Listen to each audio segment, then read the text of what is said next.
ಯುವಕನೋರ್ವ ಹೃದಯಾಘಾತದಿಂದ ಸಾವನ್ನಪ್ಪಿರುವ ಘಟನೆ ದೇರಳಕಟ್ಟೆ ಕಾನೆಕೆರೆ ಎಂಬಲ್ಲಿ ಇಂದು ನಸುಕಿನ ಜಾವ ಸಂಭವಿಸಿದೆ.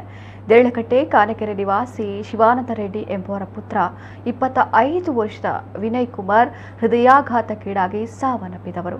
ನಸುಕಿನ ಜಾವ ಹೃದಯ ಭಾಗದಲ್ಲಿ ನೋವುಂಟಾಗಿದ್ದು ಕೆಲ ಕ್ಷಣಗಳಲ್ಲೇ ವಿನಯ್ ಸಾವನ್ನಪ್ಪಿದ್ದಾರೆ. ನಡುಪದವು ಖಾಸಗಿ ಶಿಕ್ಷಣ ಸಂಸ್ಥೆಯಲ್ಲಿ ವಿನಯ್ ಉದ್ಯೋಗದಲ್ಲಿದ್ದರು. ಶಬರಿಮಲೆ ಯಾತ್ರೆಗೆ ತೆರಳುವ ಸಂದರ್ಭ ಕಾಲಿಗೆ ಕಲ್ಲು ಚುಚ್ಚಿ ಸೆಪ್ಟಿಕ್ ಆಗಿ ಬೆರಳನ್ನ ಕತ್ತರಿಸಲಾಗಿತ್ತು. ಈ ಹಿಂದೆ ದಪ್ಪ ಶರೀರವನ್ನ ಹೊಂದಿದ್ದ ವಿನಯ್ ಡಯಟಿಂಗ್ ಮೂಲಕ ತೂಕವನ್ನ ಇಳಿಸಿದ್ದರು.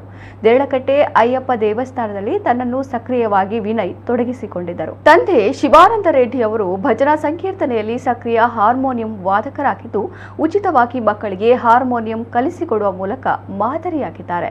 ಬಳ್ಳಾರಿ ಮೂಲದವರಾಗಿರುವ ಕುಟುಂಬ ಕಳೆದ 25 ವರ್ಷಗಳಿಂದ ದೇರಳಕಟ್ಟೆ ಕಾನೆಕೆರೆಯಲ್ಲಿ ವಾಸವಿದ್ದರು.